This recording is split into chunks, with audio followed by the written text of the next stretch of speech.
Aaron Judge has agreed to a deal with the San Francisco Giants. According to John Heyman, maybe. Well, he apparently seems to have jumped the gun anyway as far as an agreement between Aaron Judge and the San Francisco Giants. Overall, it will be a very expensive deal for the Giants either way, but it does seem like the the tides have turned anyway for the New York Yankees. They're going to have to figure out their offseason, at least from the outside looking in right now. It seems to be like the San Francisco Giants are going to get him. I know a lot of you guys have already joined the comment section already. Thank you guys for being so patient with us. We're waiting for some of this news to happen. Today anyway. We didn't really get much happening this morning anyway, but we've gotten a couple of deals already across the finish line.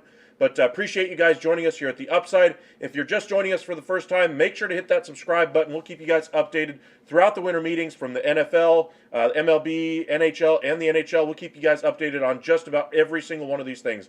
But just kind of check on our chat real quick. Welcome in, JG. Welcome back, Mark. Let me get my chat set up right here. But yeah, it does seem that John Heyman anyway did jump the gun. Just about 20 minutes before that, I actually tweeted out a picture of him and Joel Sherman kind of texting to each other about 5 feet apart. Apparently things are going a little crazy there in San Diego, so maybe it'll be a very interesting night. It seems like we've got a lot of headlines coming in right now, so we'll kind of run through those right now. But just off of the top, deals that have already been agreed to. 2-year deal with an option for Josh Bell to go to the Cleveland Guardians. We speculated that might be something along with the Sean Murphy trade that the Guardians could do to really improve their roster for next season. Something that's within their budget to be able to do as well. So great get there by the Guardians. I think it was $33 million, 33 and change. But overall, a great deal for the Guardians. The other move that we have to report, of course, is that the Texas Rangers have added yet another starting pitcher. And no, it's not Carlos Rodon. It's not Kodai Senga. It's going to be Andrew Heaney, who has one of the greatest whiff rates last year. We'll see if he's able to stay healthy, though. He only pitched 72 innings. Yet another injury question mark in the pitching rotation. I wonder if they're going to go after another starting pitcher or if maybe Jake Odorizzi is the insurance for these type of moves for them. But either way, great addition for the Texas Rangers. If Heaney pitches anywhere close to the level he did last year with the LA Dodgers, and for nearly, say, 125, 150 innings, then they could really have something. As far as the terms of the deal, it's a 1-year deal with an opt-out anyway, or it's a 2-year deal with an opt-out after the first year. Total value of the deal is $25 million guaranteed. With incentives, could be worth up to $37 million. So those are the two agreements we have already. And then I just spoke to you guys about how John Heyman tweeted out that Aaron Judge was going to go to the Giants. It does seem like the winds are tailing towards the Giants right now. It just hasn't been official yet. I'm wondering if Heyman heard something from the Judge camp or from the Yankees camp, since he is a New York-based reporter, that caused him to go ahead and put that information out there. It sounds like the San Francisco front office or PR department immediately contacted him and said, hey, hold on, we don't actually have anything yet, but we could probably have something later on this evening. There were some reports last night that we could possibly see Aaron Judge sign today and have the press conference at the winter meetings. I wonder if this news breaks maybe first thing tomorrow morning, and then they have the press conference tomorrow afternoon, because there's still a chance Judge will be at the winter meetings tomorrow, but maybe that's the timeline for an Aaron Judge deal. Starting pitchers are flying off the market. There's a big interest right now in the Chicago Cubs adding some talent to that staff. They're looking at bringing in at least one shortstop. There's some rumors out there that they could bring in two. But other news out there is that Trey Turner was offered $342 million from the San Diego Padres and ended up taking an 11-year deal with $300 million from the Phillies because that was his preferred destination. As I mentioned, there's a lot of headlines, and we'll get into each and every single one of these. But welcome, guys. Appreciate you guys for joining us. Cobra, yep, he will be a Giant. I believe so.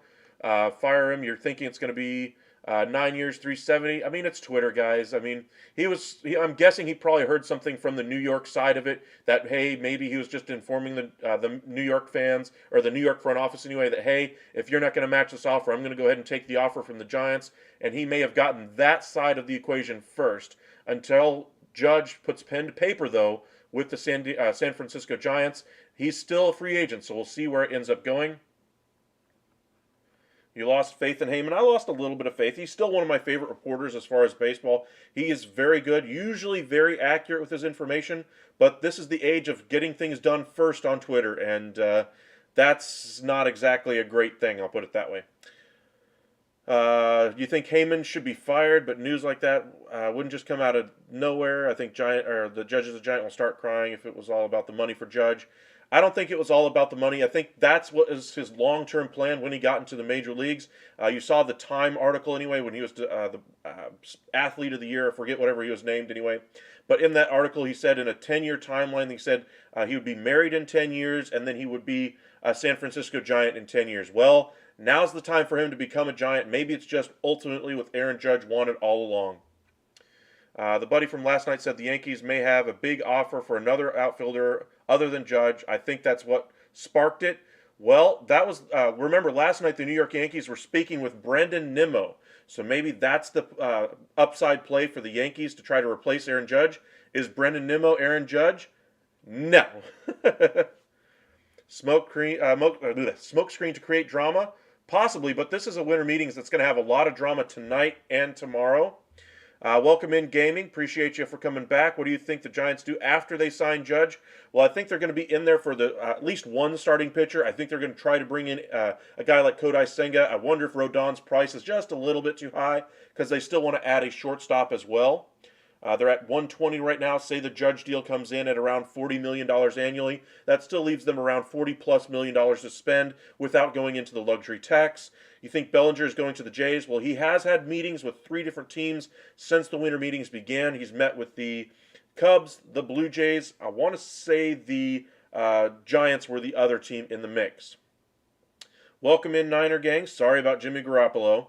But welcome to the Bay, Judge. I think you're about to have that official here shortly. Giants will probably bring in Bellinger. If they bring in Bellinger, I don't think that really fits what they're trying to do. I mean, they have Jock Peterson as far as one outfield spot, maybe a platoon guy to fill in with Jock Peterson. Bringing in another lefty doesn't make a whole lot of sense, for me at least, with the Giants. I think maybe they're looking at Bellinger as a backup plan for Judge. Welcome in, Mario. The San Diego Padres see something. Well, the San Diego Padres have been trying to add some pieces this offseason. They're looking to make a splash. They always are. We saw A.J. Preller interview today on High Heat, anyway, on MLB Network. They always like to make big signings, and they were in there for Trey Turner at $342 million. That's a whole lot more than what he ended up getting from the Philadelphia Phillies. I think he just wanted to go to Philadelphia, wanted to go back to the East Coast, is why he didn't sign for it. But because of that higher offer now being out there in the media, those other shortstops that still remain on the market see that and say, hey, this was the money being offered for Trey Turner. Where's at least 320 for me? 325. But we'll see how things go. What else will the Rangers do? Well, as I just mentioned, Andrew Heaney has signed with the Texas Rangers pending physical, which is no small thing when you consider his injury track record anyway. But 2 years, $25 million with incentives that could take it to 37. What could they do after this? I think the reason why they went for the Andrew Heaney play here is because they wanted to add a premium left fielder or a closer. I think they wanted to spread out their money instead of just investing all of it in Carlos Rodon. Now, that being said, they could still go out there and add another starting pitcher. I mean, they've added a ton of starting pitching this offseason. DeGrom, they brought back Perez, they brought in Odorizzi, now they bring in Andrew Heaney, and they still have John Gray, Dane Dunning, Glenn Otto. They have a ton of starting rotation options. Not saying that they should go after another starter, but they have a very good rotation now. Do I think it's a top 5 rotation in the league? If Andrew Heaney's numbers are to be believed, I would say they're easily in the top 10. Do I think they're a top 5? I don't think so with the addition of Andrew Heaney. Bringing in Rodon would have made them a top 5 rotation in my mind. Welcome back, Bounty Hunter. Welcome in, Sarah. Appreciate you for coming back. I think Bellinger to St. Louis, I don't think that's going to happen, unfortunately. They have too many outfielders. They're going to have to trade one of them at some point. But Jock will only hit against right-handed pitchers. His splits were insane. Well, yeah, but that's still 450 at-bats roughly. That leaves roughly another 250 for another right-handed bat. Bellinger is a lefty and doesn't exactly fit the timeline right now for the Giants as far as what they're trying to do. It sounds like Bellinger wants to get a one-year deal in the neighborhood of $20 million, and it sounds like the market is working in his favor for that. Losing Jimmy sucks, but Purdy looked pretty good. Well, it was all short to intermediate passing game at best. He doesn't turn the ball over, at least from what we saw in the game against the Miami Dolphins.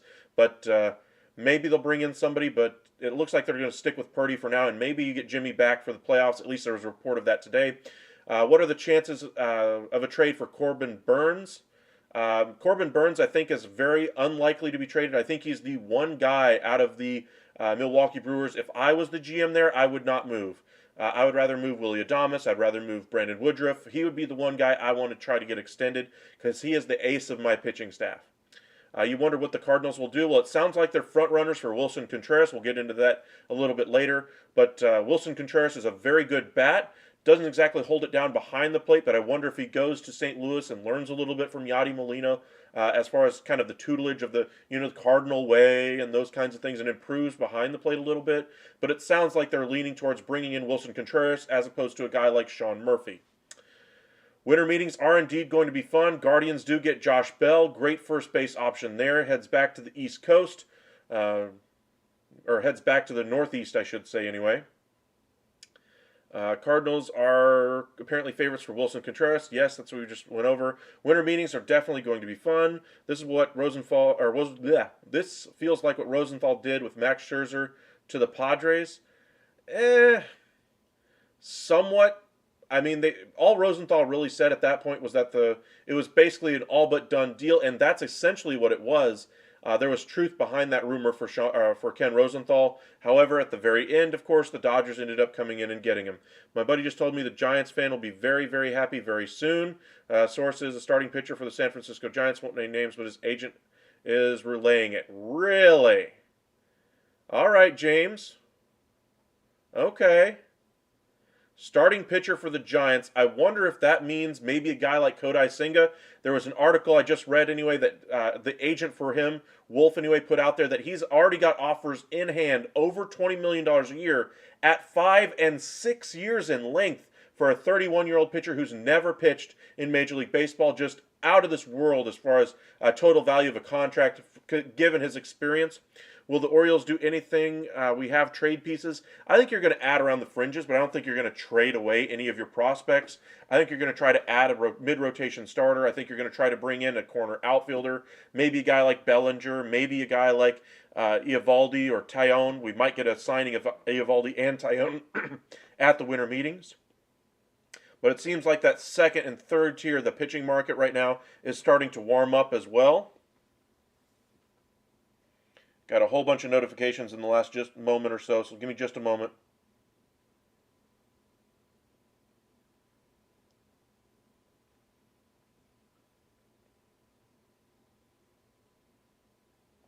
Okay, nope, nothing new there anyway. But if you guys are new to the Upside here, we cover the MLB, NBA, NFL, and NHL. With the winter meetings going on, we're putting out a whole bunch of content about that, keeping you guys updated on every single transaction that we can. So make sure you hit that subscribe button and join us. Appreciate all the likes. Gained a few subscribers already today, even though we just started our live. So if you haven't already hit that subscribe button, please do so. We'd really appreciate it. But let me get my computer screen popped up here for you guys so you can see some of the information I'm relaying to you guys.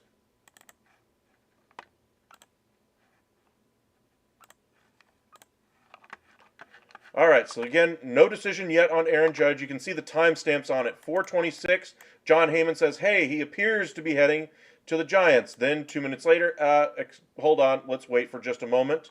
So that's kind of what we talked about just off the top. The information that I just told you about for Kodai Senga, the 5+ year options that he has on the table. His market is clearly over $20 million a year. We heard that earlier. Mark Feinsand reported that as well around noon today. Now we get the information directly from the agent that there's offers of 5 and 6 years on the table for Kodai Senga.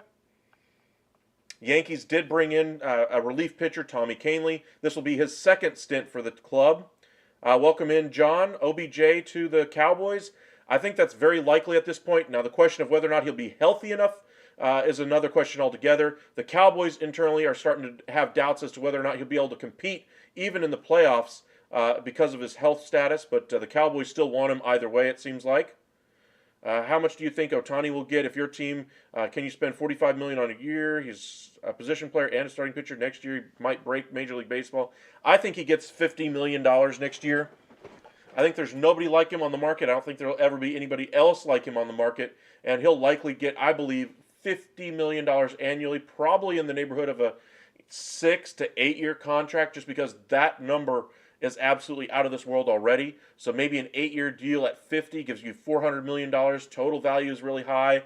The average annual value is really high. The length is good for Ohtani. Maybe something like that is what the Dodgers are ultimately trying to save their money for this offseason. There's the Rangers news that they're bringing in Andrew Heaney, 2-year deal, $25 million guarantee with incentives that could take it to 37. Rangers rebuilt this rotation literally within a year, within about 13 months.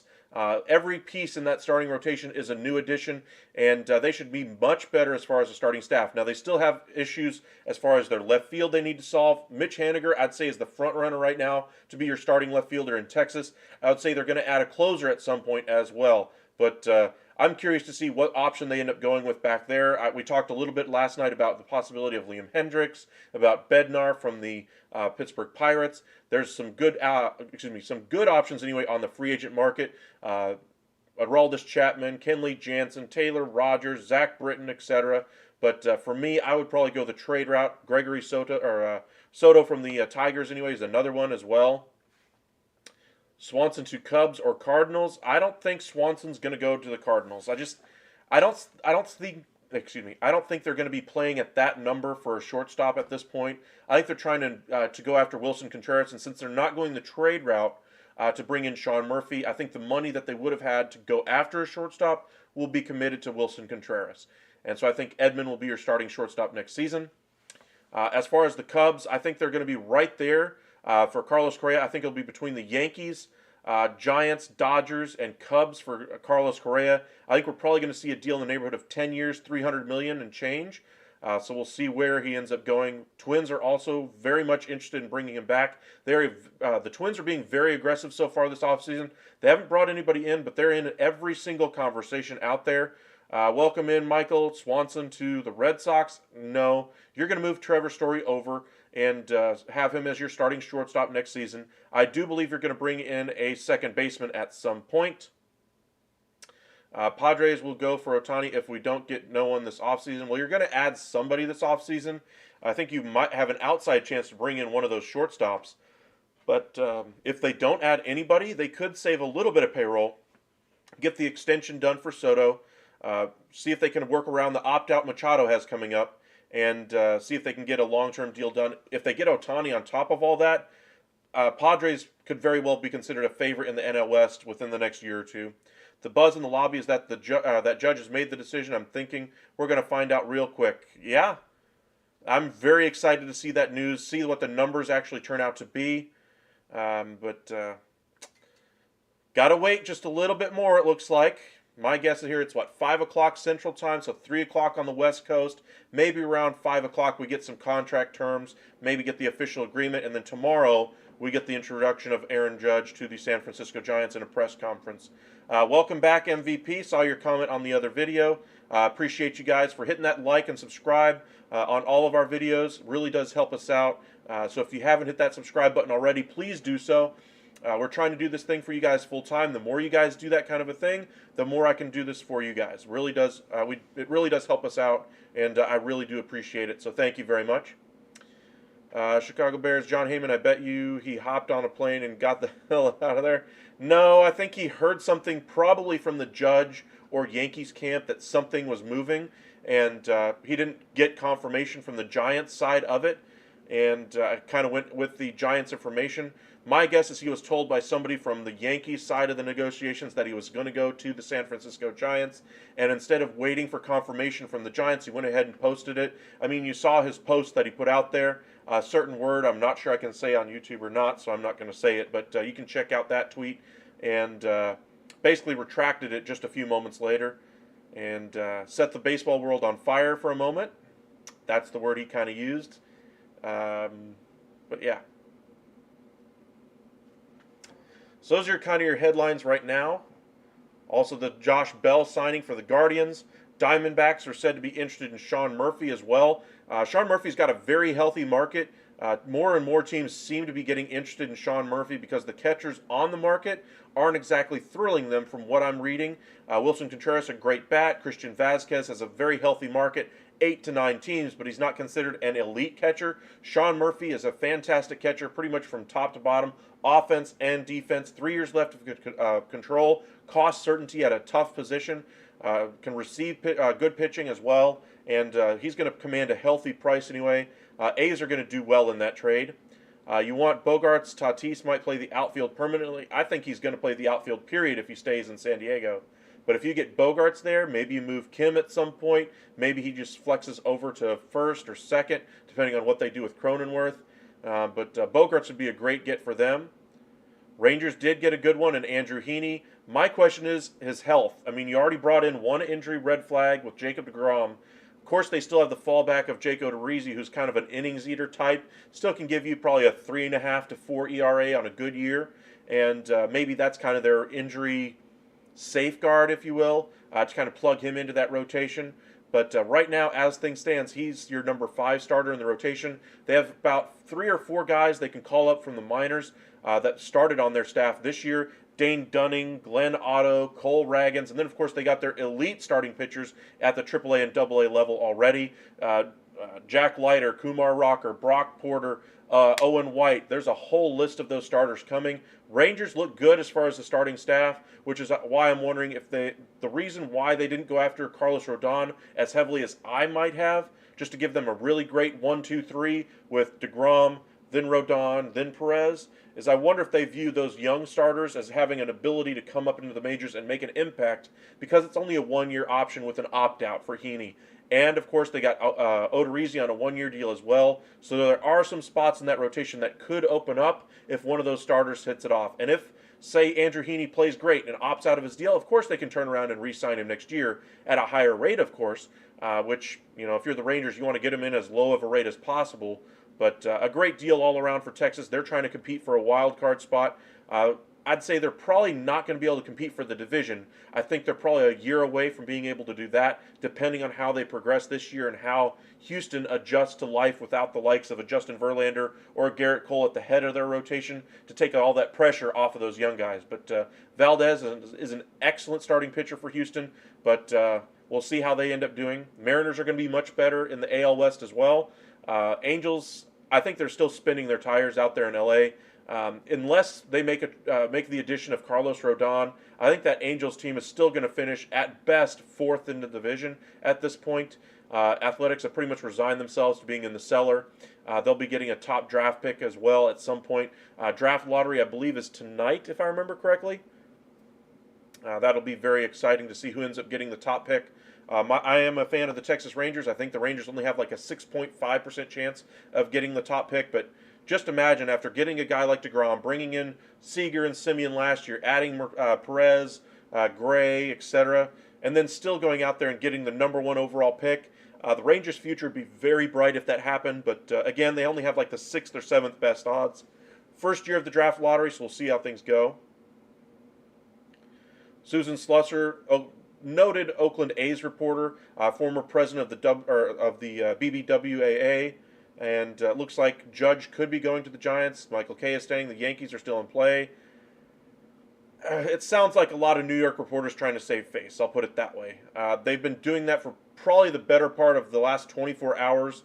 We saw that with Joel Sherman and John Heyman yesterday, basically saying that the Yankees weren't out of it. They still considered the Yankees to be front runners, even though other reports from guys like Bob Nightingale were saying that the front office of the Giants was very confident with their position about their pitch that they had to Aaron Judge. There was some rumors that Judge could be heading to the San Diego area to be at the winter meetings today. That ultimately did not happen, but we could see that tomorrow.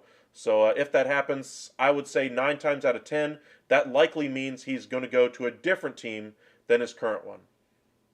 I mean, this is the winter meetings that every single big free agent is changing teams so far. I mean, the only ones that have stayed so far are Clayton Kershaw and Edwin Diaz. Everybody else is pretty much left to go to a greener pasture. So maybe this will be the year we see all of the big name free agents change teams.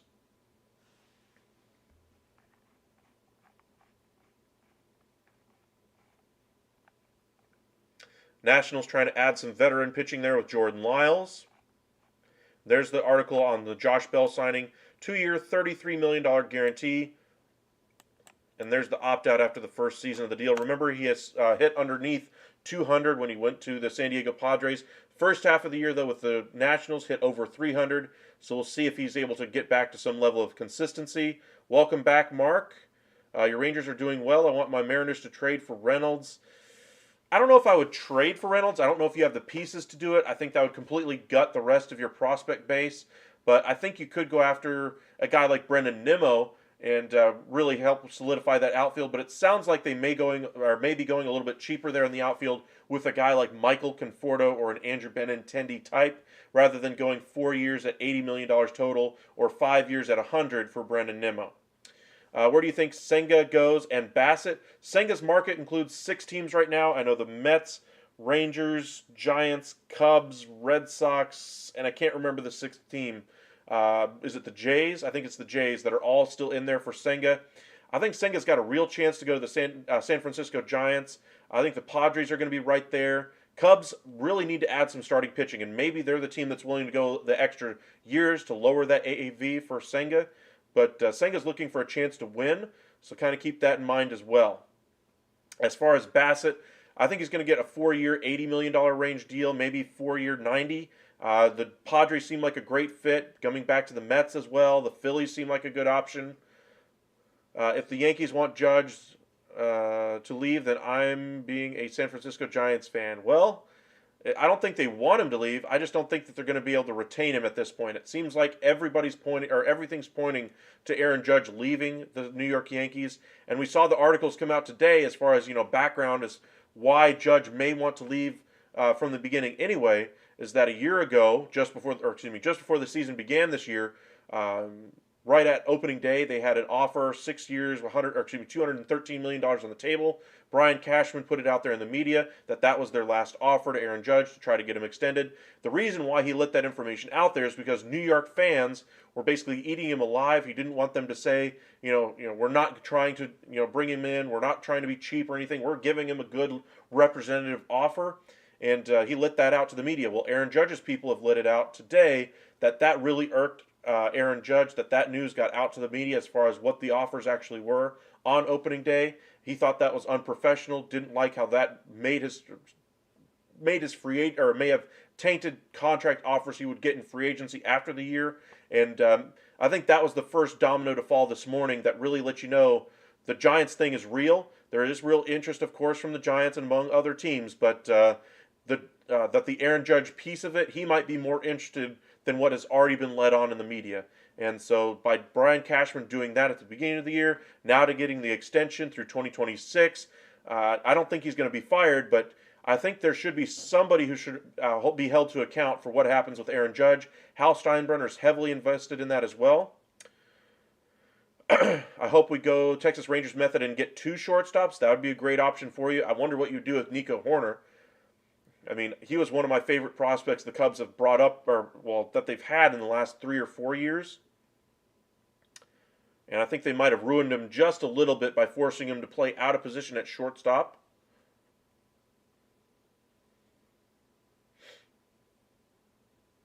If you're the Chicago Cubs, I mean, what pieces do you bring in?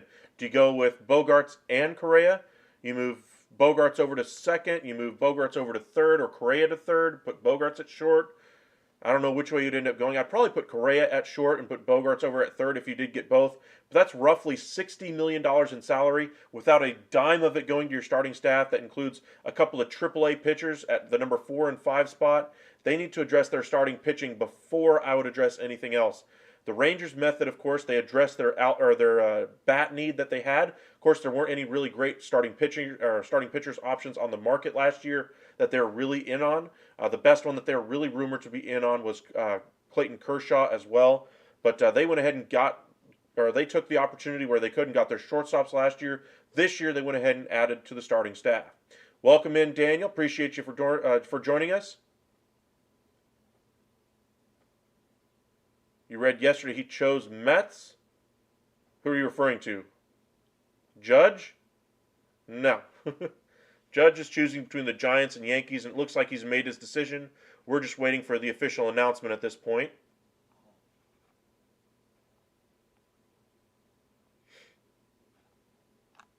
Blue Jays kind of casting a wide net, interested in Tyone, Reyes, and Brantley. The one thing about the Blue Jays, they've been trying to add to the back end of their rotation. They tried to bring in Verlander, they tried to bring in Heaney, and now it looks like they're trying to go after some guys like Jamison Tyone or Chris Bassett to help fill out that rotation. Alex Reyes from the Cardinals that they're looking to bring in. Michael Brantley would be a good addition as far as a designated hitter or a left-handed bat option for them. But my question is, they already have a guy who's going to have to play DH at some point every day, and another guy who's going to have to split time at DH every day with Kirk. I wonder, adding Michael Brantley, is that the right decision, or should you go with somebody a little bit younger who can be in the field every day as a left-handed bat, and a guy like Benintendi, Bellinger, Nimmo, somebody of that ilk, rather than a Michael Brantley? He's a very professional hitter. The Rangers did save quite a bit of money by not going after Rodon. There we go. Carlos Rodon. And they could have some money to spend as far as a left fielder. DH is another spot they could use some improvement, and closer. So maybe Michael Brantley would fit in. They could use another contact hitter. That's really what they were looking for at the outset of this offseason, to help get some people on base in front of their power hitters. Power hitters were fine for the Texas Rangers last year. They just needed somebody on base in front of them. Bringing in a professional hitter like Brantley could help out their young guys as well. They could also go the trade route. They have a lot of trade chips there in Texas. They also liked putting Springer at DH fairly often. Yeah, and with the injury that he suffered in the postseason, I mean, Springer's not exactly getting younger, but moving Springer out of center field, I think would be very advantageous for the Blue Jays as well. Verlander signed, well, yeah, Verlander did sign with the Mets anyway. He signed that 2-year, $86.6 million deal.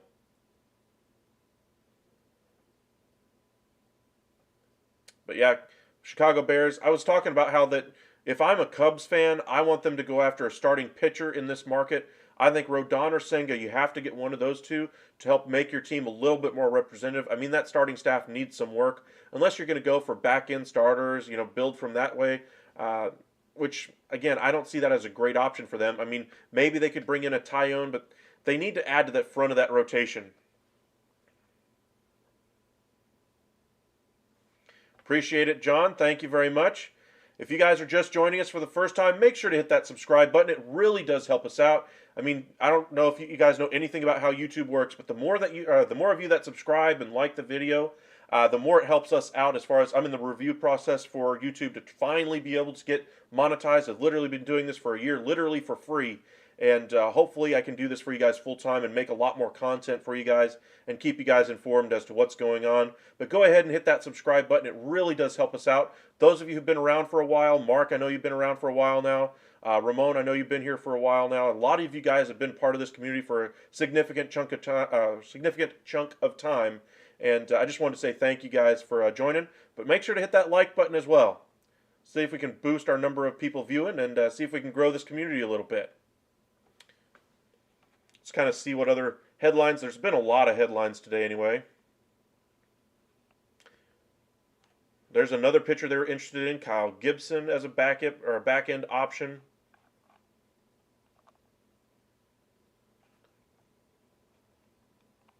Scott Boras saying the Blue Jays have checked in on Joey Gallo. I'm not sure about the fit there. I think Gallo needs to. I think the left-handed bat part fits, but outside of that, I don't see the connection there for the Blue Jays. I wonder if that's just to kind of help drum up Gallo's business. But Gallo needs to go somewhere where he can get regular playing time. Think of Jock Peterson with the San Francisco Giants. He's probably going to get 450 at bats because he's going to face a lot of right-handed pitchers. That's where Joey Gallo needs to go. Somewhere where he can face a whole bunch of right-handed pitchers and try to get that contact rate up, lower that strikeout rate. And with the shift going away, we could see some stuff happening. You think Bellinger to the Cubs by Heyman? There we go. Trade. The Rockies have acquired Jeff Criswell for Chad Smith. Bellinger to the Cubs. He was looking for a one-year deal in the range of $20 million. Great job, Mark. Good checking that one. 32 seconds ago from John Heyman. I wonder what the contract details are. He was seeking, again, 1 year with $20+ million. He was not looking for a long-term deal because he wanted to rebuild his value this coming year. Remember, Bellinger hasn't been the same player over the last 3 years.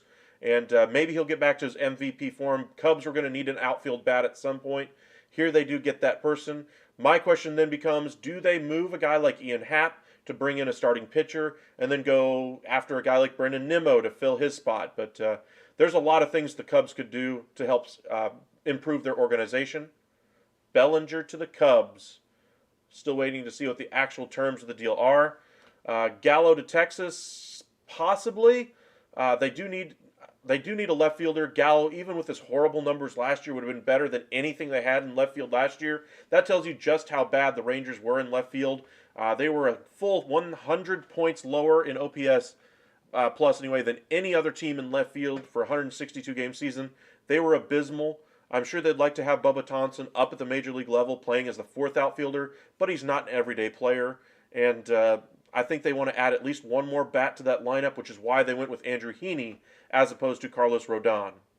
Now remember, I'm not taking them out of the sweepstakes for Carlos Rodon yet, just because if they wanted to, they could put Jake Odorizzi in the bullpen. He's only costing them $2.5 million this year after the Braves picked up $10 million of the tab and really build out that rotation depth. But if I'm the Rangers, I go after a guy like Mitch Haniger instead of Joey Gallo or any of the other options on the free agent market right now. If you're looking via trade, then you're looking at a whole different class of individual that could come to the Rangers. But Bellinger to the Cubs. Let's see if they've updated the terms yet. Still nothing. Looks like the outfield market might be unraveling a little bit, seeing where people go.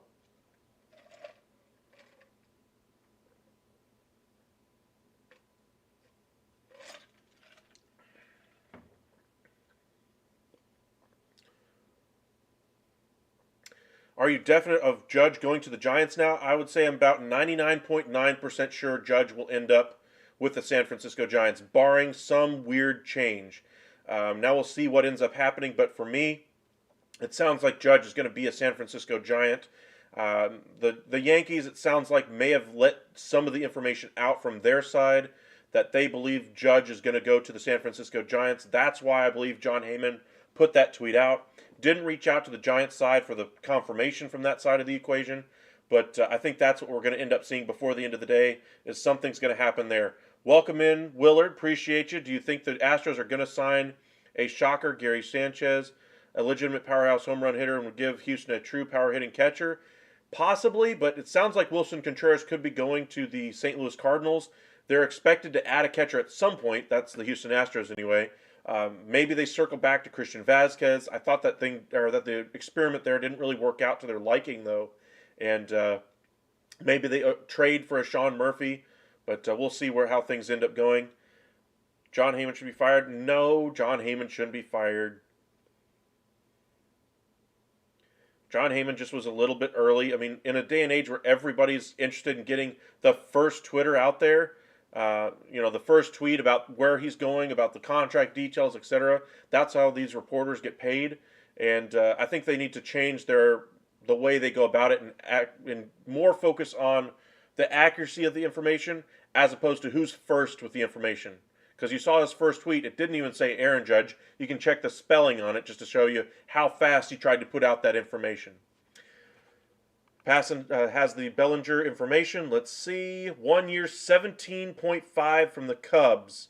1 year, 17.5 from the Cubs. Good addition there for the Cubs. 1 year investment. If it doesn't work, which I don't think it will, he's basically been the same type of hitter for the last 3 years, which is not a good one.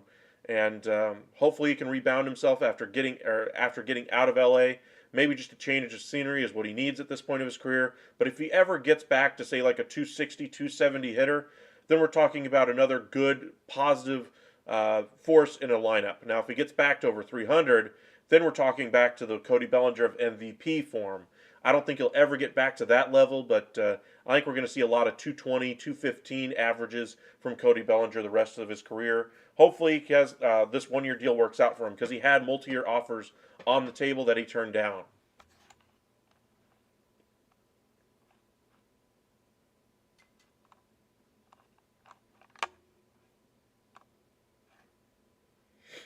Welcome back, Haya. Appreciate you.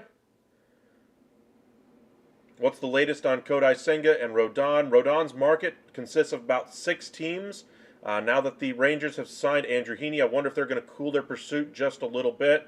As far as Senga, he's got about 6 teams as well, heavily interested in him. Or Senga and Rodon both are very similar as far as their markets. No, it's not another Heyman bogus tweet. Should Bellinger change his swing mechanics? I mean, he's tried doing that a few different times, and all of it just seems to have gotten his head at some point. I think he just needs to relax and play baseball, and just if he gets better, he gets better, but don't put pressure on him to do so. Willard, appreciate you for the comment. He might have gotten back to it with Houston, maybe. I mean, they do have a lot more of a contact-first approach there in Houston, and that's worked wonders for them. That's why the Jose Abreu signing fits perfectly with that organization. Fits kind of the role of a Michael Brantley in that lineup. I wonder if they'll bring back Brantley, but I'd really like to see where Brantley ends up. You're very excited about Josh Bell. I would be if I were a Guardians fan. I mean, that was probably your top prized free agent that you're going to sign this year. I mean, you're not going to play in the market of a guy like Brendan Nimmo or a Judge or a Rodon or any of those top guys. But getting Bell, a very good first baseman, when he's right, that's a good get for the Guardians. Do you think the Senga is a good multi-year investment? I think it's shaky considering he's only pitched in Japan. I thought it was shaky at 5 years at $75 million. Now we're getting reports that he's going to sign a $20+ million deal, reports over $23 million annually, and that he's got contract offers in the length of 5 and 6 years for a 31-year-old pitcher who's never pitched in Major League Baseball, who pitches to contact, which is something that usually Major League teams don't like to see. They like to see swing and miss. I wonder if it works out long term, but it's going to be a risky sign wherever he ends up going. Will the Bell signing mean Naylor to the outfield? No, I think one of them will play first. One will be a DH.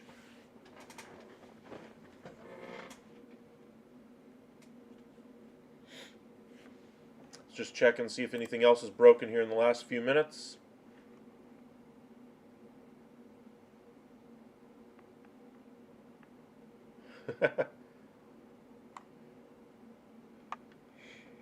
Yes, Daniel, I do the NBA. I got a couple of videos out last week about the NBA. I was going to put one out as far as the update anyway on the 5-team trade possibility of the Golden State Warriors. A lot of teams are waiting right now until the December 15th restriction anyway as to when you can trade newly signed players. That seems to be what's holding up some of these other trade options. Jay Crowder is one of the options out there that's going to be traded here soon. Teams like the Hawks are looking to move players like John Collins or Bogdan Bogdanovic. The Warriors are looking to move Wiseman. There's a lot of trade talk around the NBA. And, of course, the Mavericks absolutely have to bring in another ball handler. They've tried to bring in Foku Campazzo to give him at least a couple of minutes. That didn't work. They tried to bring in Kemba Walker. His knee is absolutely torn to shreds because of injuries throughout his career. That's not going to work out in the long run.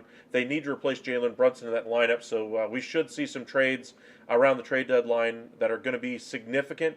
I think the Mavericks absolutely have to make a big-time move, maybe for a Shai Gilgeous-Alexander out of Oklahoma City.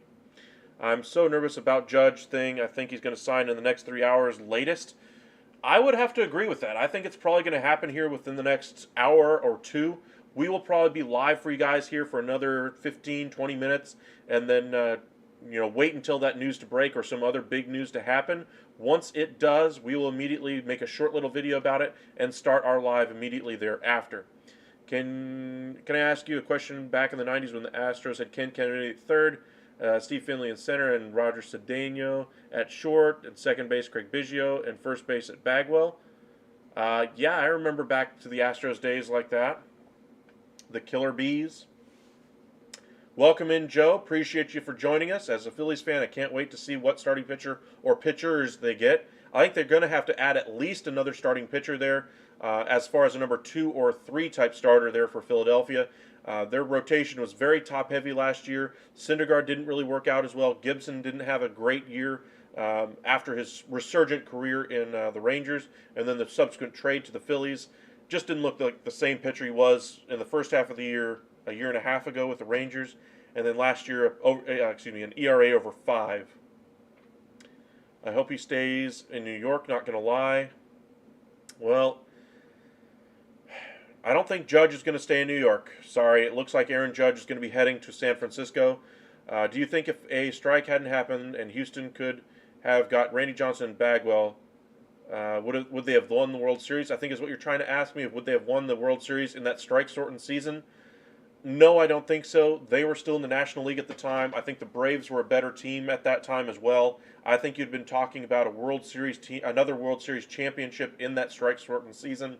So I think Houston would have been right there, but the Braves were a better team. How much do you think it would cost to get Alexander from Oklahoma City? Uh, at the beginning of the season, I would have told you 3 first-round picks, much like the DeJounte Murray deal. I think now it's going to cost you at least 3 first-round picks, 2 pick swaps, and probably a good young prospect, so it might require a 3-team deal to get it done. Who, in your opinion, is better, Koufax or Kershaw? I know, totally random. I would probably lean Kershaw, and I know a lot of older historians of baseball are going to come after me, but Kershaw was just a more dominant pitcher in my opinion. I think everybody thinks the more recent pitchers aren't quite as good in some cases, but then they think of them as great pitchers right now, but then they think, oh, it's a bias because they're right now, and so they discount it a little bit because it's happening right now. No, Kershaw's an all-time great. He's still young. He's only 34.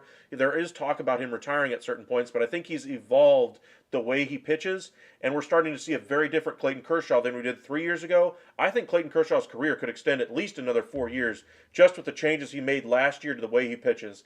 If he's able to stay that effective, we're definitely talking about a first ballot Hall of Famer and arguably one of the top 15 starting pitchers in the game.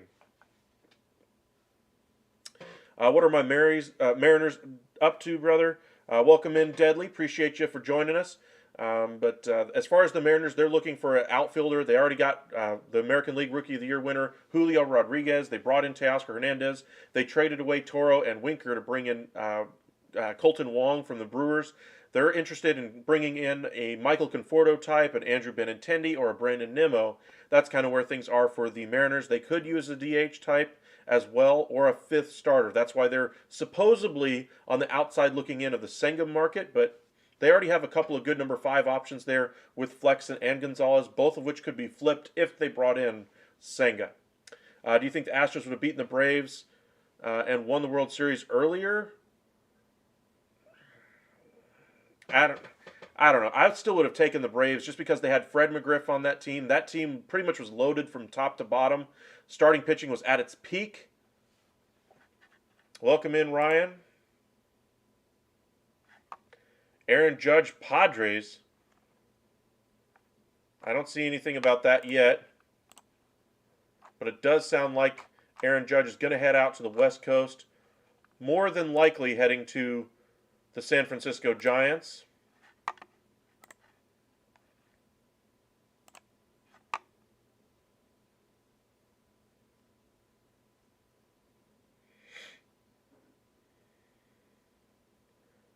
The talk is after Turner they will focus on pitching. Well, they better. They need to solve that bullpen.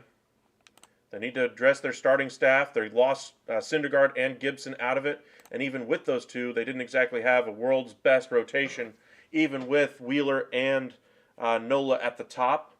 Bellinger is a bum. Well, I mean, he's won the MVP at one point, so he's not a complete bum. But over the last 3 years, he hasn't played nearly at that level, so kind of keep those things in mind.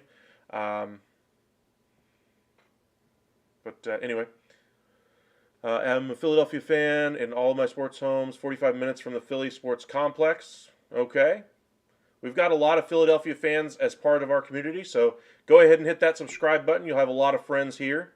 Where do you think David Robertson will go? I'm probably expecting the Northeast. Much like Adam Ottavino, those are 2 relief pitchers that like to stay in the Northeast, and there's a lot of teams up there that need relief pitching.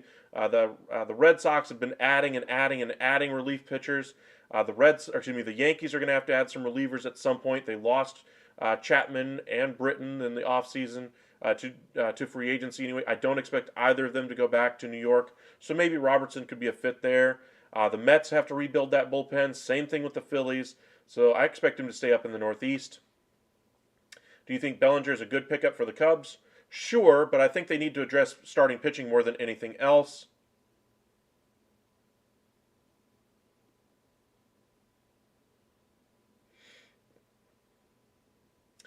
Will Liam Hendriks get traded? I think there's a chance that he gets moved because he has a lot of salary. The White Sox are kind of tapped out right now as far as what they're going to do as far as salary goes. And so they're going to have to trade away some of their major league talent to bring in other major leaguers to fill holes they have. The bullpen was thought to be one of their strengths last year coming into the season. Didn't perform quite as well as they had hoped. I mean, they thought it was such a big strength that they traded away Craig Kimbrell to bring in A.J. Pollock to help out their offense. They need to bring in some outfielders. They don't have any money to spend on it in free agency. So saving another $15 million by trading Liam Hendriks somewhere, maybe going after some prospects and then going on the free agent market with the savings from Liam Hendriks would be a better way to go. But or maybe even just outright trading for an outfielder. But the White Sox have some work to do, and they got to do it on the cheap. It is going to be weird seeing Judge in a Giants uniform, but remember, this isn't the first time the Yankees have been beat out for a top-end free agent. Remember back in the winter of '93, Barry Bonds was a free agent of the Pittsburgh Pirates. Wasn't anything about steroids yet. He was still the clean Barry, quote-unquote, and it was between the Yankees and Giants. Giants ultimately got their man. Do you think that back in the '93, if the Oilers beat the Chiefs and the Bills go to the Super Bowl, do you think that that year's defense, do you think the Cowboys would have been able to do what they did to the Bills? Yes. I mean, we're talking about prime Cowboys. I mean, there's a reason why everybody says, how about them Cowboys? And everybody else outside of Dallas can't stand the Cowboys. I mean, there's a reason why they were the team of the decade back then. I mean, the Patriots have been the team of the team of the decade in the 2000s, but haven't really seen a repeat champ anyway. In the last 10 years in the NFL. Yeah, didn't the Yankees lose Granderson in 14? I think that was the year for Granderson. I see a twist coming here where the Padres drop big money on Judge. I don't see that happening. I think if they go in the free agent market, I think they're going to go after a shortstop and probably a starting pitcher. I think those are the splashes the San Diego Padres are going to make. Welcome in, Cody. Appreciate you for joining us. We got over 60 people as part of our chat right now. Make sure you say hello. Drop us a follow. Subscribe to us here on YouTube. It really does help us out. Thank you guys who have already subscribed. Make sure you hit that like button as well. Judge meeting the Padres tonight. You heard rumors. I haven't seen anything about that.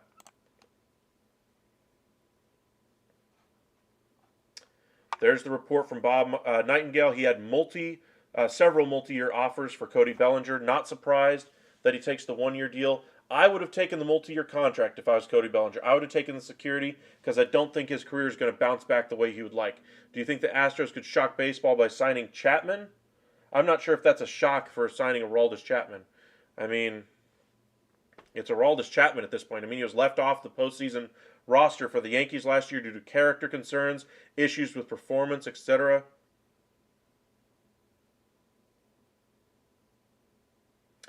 Do you think the Chicago White Sox are going to make any moves? Like I said, the White Sox are completely cash-strapped. Their ownership basically said, we are at the max right now for what we can afford. And so they're going to have to do things creatively to improve that team. I think one of the ways they could do it is via trading away some salary. That's why they weren't able to bring back Jose Abreu, even though they were ready to turn the page anyway and bring Andrew Vaughn over to first base and turn the position over to him. They didn't exactly have the money to go out there and bring him back either. If they trade away Liam Hendriks, they still have a good young bullpen, lots of good young arms back there that they can utilize. They could even go cheaply and get a one-year, $2 million flyer on a reliever to fill the role of a Hendricks back there and allow one of their other relievers who has closing experience be able to fill that spot. But trading away Hendricks, I think, is the more likely option at this point for the White Sox. And teams that could use a closer, I mean, the Rangers have to be at the front of the line right now for late-inning relief. They had so much trouble with one-run games each of the last 2 years. If you get a closer of Liam Hendriks' caliber, you're talking about at least a 5 to 6 win improvement for the Rangers just by bringing in a closer at the top of the market like that. Yeah, stop trolling, guys. It's the Giants or Yankees for Judge. I do think there is a slimmest of slim possibilities that we might get surprised by the LA Dodgers. Remember, the Dodgers like to enter very late into negotiations. When they finally see the markets basically crystallize for one player, they take one more poll around their own leadership group and say, hey, is this an investment we should make? If it is, they quickly jump in there. Think back to the Max Scherzer trade with the San Diego Padres had it all but done, and then they were able to sneak in there. Remember last year, Freddie Freeman happens at the end of the free agency period. So the Dodgers do like to slip in there at the last minute, but I do think it's going to end up being the Giants.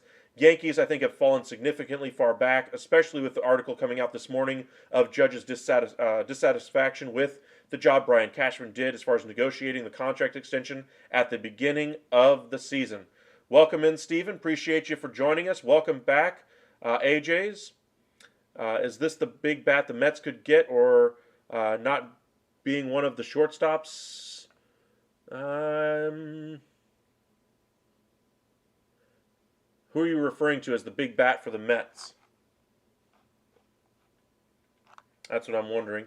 For the team of the decade, Houston had their number. Just looks like the Rockets had, Jordan's Bulls number.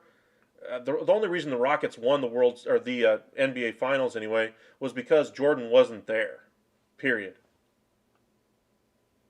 What's the latest on? I like the way you put that, Anthony. What's the latest on Mitch Haniger?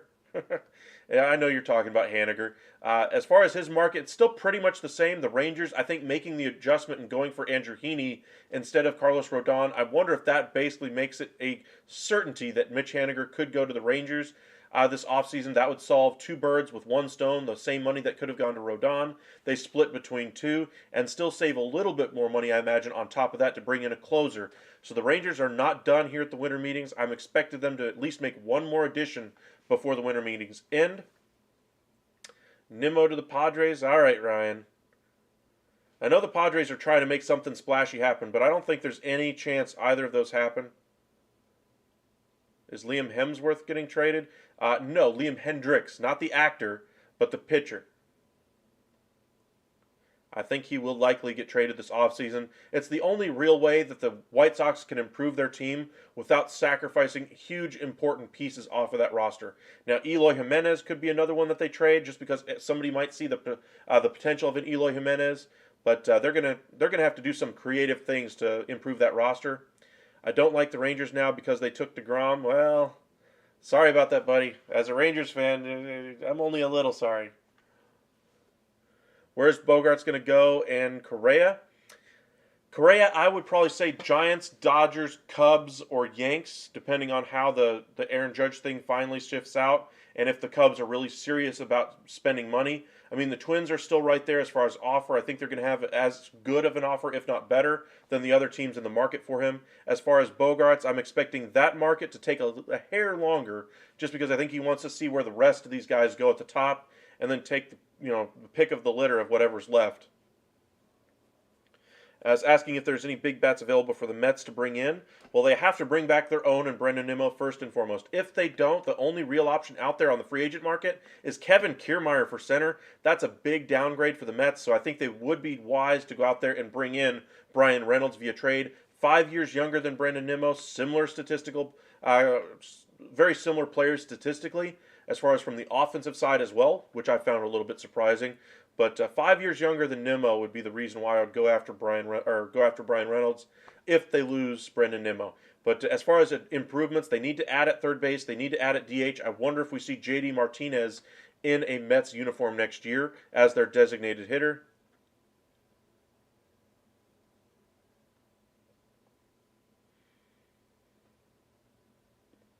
Ohtani to the Padres? No. I think Ohtani to the Dodgers is sounding a lot more likely for next season. But we got 60 of you guys in here right now. Really appreciate all the support. Thank you guys for being very active in this chat. Again, we will make a couple of videos for you real quick right after I log off here in just a moment, and get some of those videos posted for you guys, get you guys updates on a lot of these situations. I mentioned the Wilson Contreras is now the front runner for the catcher spot in the St. Louis Cardinals. I told you we'd come back to it. I didn't forget about it anyway, but Wilson Contreras, a bat-first player. I'd never really thought that was a big opportunity for him, even though he was the best free agent catcher on the market. I thought they would go for a more well-rounded catcher. I wonder if they just see him as a good catcher a great bat who has the ability to be a better catcher than he has been by utilizing Vladimir Molina's training to help him get a little bit better as far as handling a pitching staff. I wonder if they see that as an opportunity now. After seeing the price for a Sean Murphy, maybe they're backing off because of that. There are a lot of teams interested in Sean Murphy right now, but we'll see what ends up happening. Who's your favorite free agent at the moment? Right now, Aaron Judge and Carlos Rodon. Obviously, I want to see where things end up going with either of those two pieces because I think Rodon's going to be a difference maker wherever he ends up going. As far as somebody who's not regularly being named out there, my favorite free agent, Michael Brantley. Nobody's really talking about him, but the Rams could very well go after him. I just saw the Rams getting Baker, my bad. The Astros could very well bring him back to play left field. There's a number of teams that could use his professional at bat. Michael Brantley and Matt Carpenter, for me, are two very similar players. Longer track record of success for Michael Brantley. As long as he's healthy, and I think that's a big if as well, he should find a home. I think he should be playing probably 60 to 75% of the games at DH, though, at this point. He probably makes a deal. I think he's probably going to try to get a multi-year deal, probably in the neighborhood of like a 2-year, $25 million commitment total, something like that. That'd be a great investment, probably a 280 to 300 hitter wherever he ends up going. But as long as he's healthy, he should be able to command that. As far as on the pitching side, sleepers, I'm looking more at the very back end of the rotation. Some guys that have had good track records before, maybe even on the trade market. So as far as the very back end of the starters, Wade Miley, some guys who could eat some innings for these teams that are taking risks on health with the top end of their starting staff. Guys like that are going to be able to find a home this offseason because of all the money being spent on starting pitching this year. They should be able to find a good home. And so that's the level of free agent I kind of want to see where those guys go this year. Not Wade Miley specifically, but that level of a free agent starting pitcher.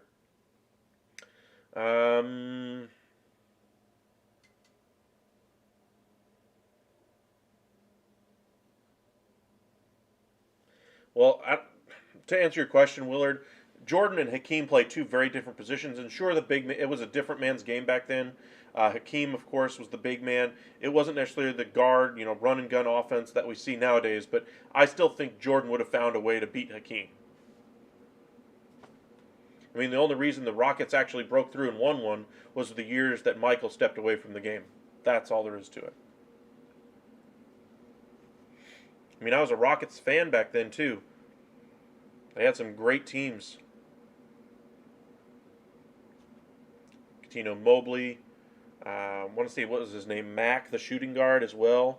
That might have been a couple years after that. Robert Horry was there. Mario Elie, that was another one. Back on the Rockets team back in the 90s.